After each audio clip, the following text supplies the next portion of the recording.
निवडणुकीची रणधुमाळी पेटलेली आहे. अक्षरशः आरोप प्रति आरोप होऊन एक मेक्यावर चिखल फेकायची वेळ आलेली आहे. माझ्यासोबत आहेत नगर अध्यक्षपदाचे उमेदवार बिलाल दादा चाऊस म्हणून. त्यांच्याशी बातचीत करून त्यांच्याकडून जाणून घेत होतो. दादा नमस्कार. तुमचं दिशा नेट 24मध्ये मला सांगा, विकासाचा मुद्दा कुठंतरी गायब होत असून विरोधक जे आहेत ते कुठंतरी आरोप प्रति आरोप करून चिखलफेक करतात, ह्याबद्दल काय सांगाल? विरोधकच चिखलफेक करत आहे. आम्ही तर विकासाच्या मुद्द्यावरच बोलतो. आम्ही हेच म्हणतो की बाबा जे 8 दिवसाला पाणी येऊ लागला ते 2 दिवसावर आम्हाला आणायचं आहे. जे बोगस रोडाचे काम केलेले ते रोडाचे काम आम्ही 10 वर्ष आधी जे रोडाचे काम केलेले आहेत तुम्ही आजही जाऊन पाहू शकता की ते रोड कसे आहेत आणि आत्ता रोड ह्यांनी कसे केलेले आहेत हे बी तुम्ही दाखवू शकता तुमच्या मीडियाच्या माध्यमातून. आणि आम्ही जे आमचं जे विजन आहे, आम्हाला वयस्कर लोकांसाठी ट्रॅक करायचे आहेत माजलगावमध्ये, त्याच्यानंतर गार्डन करायचे आहेत लोकांच्या सेवेसाठी. 8 दिवसाचा पाण्याचा नळ 2 दिवसावर आणायचं आहे. निश्चितच आपल्याकडे काय विकासाचे मुद्दे आहेत जे आपण निवडणुकीतून मांडणार आहोत? आणि हे मुद्दे मांडायला ना की बाबा पाणी जे 8 दिवसावर गेलेलं आहे ते आम्ही 2 दिवसावर आणणार. आम्ही स्वच्छता करणार. सगळ्या माजलगावच्या नागरिकांना माहिती की जेव्हा चाल बया सकाळी 5 वाजता तिथं बाबासाहेब आंबेडकर चौकमध्ये येऊन बसतात. त्या स्वच्छता करणारे लोकांकडून काम करून घेतात. त्यांची वचक आहे त्या लोकांवर काम करून घेण्याची, नगरपालिका चालविण्याची. बरं, निश्चितच प्रशासनाच्या काळामध्ये ज्या टायमाला प्रश्न होतो 4 वर्ष काळामध्ये माजलगावच्या नागरिकांना हा त्रास भोगलेला आहे. आपण पदावर आल्यानंतर ते त्रास म्हणजे काय नागरिकांची सेवा करतात काय सांगा? आणि जे नागरिकांना अडचण येते, जे एखादा गोरगरीब माणूस PTR घ्यायला गेला नगर परिषदमध्ये तर त्याला 500 रुपये, 1000 रुपये, 2000 रुपये द्यावं लागते. मग त्याला PTR भेटतील. तिने घरपट्टी भरलेली असू तरी त्याला 500 रुपये द्यावं लागते. आणि असल्या काय अडचण येऊ देणार नाही लोकांना. कोणाला बांधकाम परवाना पाहिजे त्याचे सगळे पेपर्स क्लिअर असून बी त्याला पैसे घेतल्याशिवाय होत नाही. ज्याच्या नावावर काय कोणाला एखादा बोजा चढवायचा आहे त्याच्याकडून बी लाखो रुपये घेण्यात येते. कोणाचं नाव लावायचं आहे त्याने रजिस्ट्री करून आली त्याच्याकडून बी हजारो रुपये तिथं घेण्यात येते. ह्या सगळ्या गोष्टी आम्ही तिथं आल्यावर अशा गोष्टी होते ना. निश्चितच गुलाबी म्हणजे गारव्याच्या दिल्लीमध्ये प्रचाराचं वातावरण तापलेलं. एकंदरीत आपल्या किती फेऱ्या झाल्यात प्रचाराच्या आणि कशी प्रचारामध्ये प्रतिसाद कसा मिळतो ह्याबद्दल काय सांगा? आम्ही सगळे शहरात फिरलो. प्रतिसाद आम्हाला जितकं भेटायला लोक असं म्हणतात की तुमचा वेळ वाया घालू नका. तुम्ही आमच्यापेक्षा दुसऱ्यापाशी जा. तुम्ही दुसऱ्याला हे करा.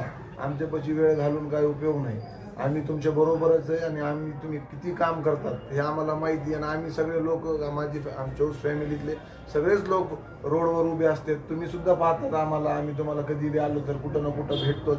आम्ही लोकांचे काम असले नगरपालिकाच्या असू द्या, तहसीलच्या असू द्या, पोलीस स्टेशनमध्ये कोणी भांडणं केले ते सुद्धा आम्ही मिटवतो. घरगुती कोणाचं काय जर झालं तेही मिटवायला आम्ही तिथं जातो. तर आम्ही 24 तास लोकांची सेवा होते. रात्री 2 वाजता सुद्धा आम्हाला फोन आला तर आम्ही 5 मिनिटात तिथं हजर होतो.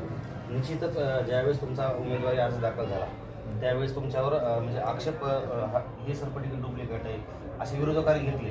त्यानंतर तुमच्या म्हणजे काही स्थानिक तुमचे नातेवाईक आहेत त्यांच्यावर मी ती फटाकेबाजी केली, कुठं काय केली म्हणून कुठे गुन्हे दाखल झाले. तर अशा लोकांना तुम्ही प्रत्युत्तर कसे देतात? आता सर्टिफिकेट हे म्हणतात खोटं आहे. सर्टिफिकेट जर खोटं असलं असतं तर सर्टिफिकेट काहीतरी पुरावा दिल्याशिवाय कोणी सर्टिफिकेट भेटतच नाही ना. तर पुरावा दिला त्यावेळेस सर्टिफिकेट भेटलं ना. आता हे सत्याच्या जोरावर आम्हाला सर्टिफिकेट भेटू द्यायचं नाही. सत्याच्या जोरावर आता माझे 2 लहान भाऊ आहे. एक 11वीला आहे आणि दुसरा 12वीला आहे. काय करायचं तर त्यांच्यावर आरोप करायचे आणि त्या पोरांवर गुन्हे दाखल करायचे. आता ते पोरं एक 11वीला एक पुण्याला शिकतो आणि एक इथं माजलगाव महाविद्यालय कॉलेजला शिकतो. त्या दोघांवर गुन्हे दाखल केलेत. आणि लहान लहान लेकरं सुद्धा म्हणजे इतकं राजकारण इतक्या खालच्या स्थळाला गेलेलं आहे की लहान लहान पोराला सुद्धा विचार करा नाहीत किंवा त्यांच्यावर गुन्हे कसे दाखल करायचे. आता तुम्ही तर पाहत आहेत की इतक्या खालच्या पातळीवर जाऊन स्टेजवर जाऊन हे बोलायले.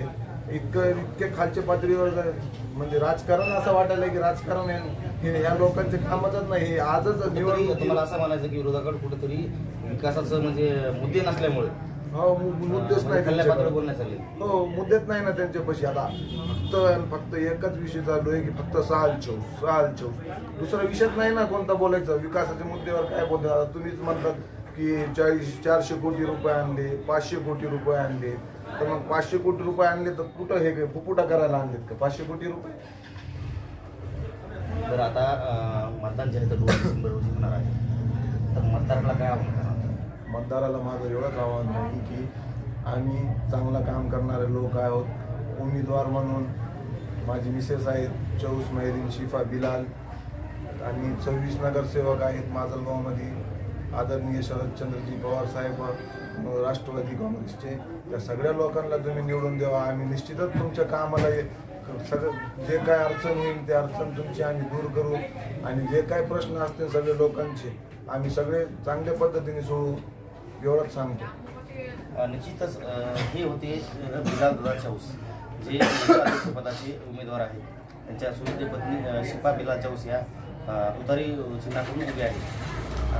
कॅमेरामॅन सोळंकेसह बाळासाहेब आढावे.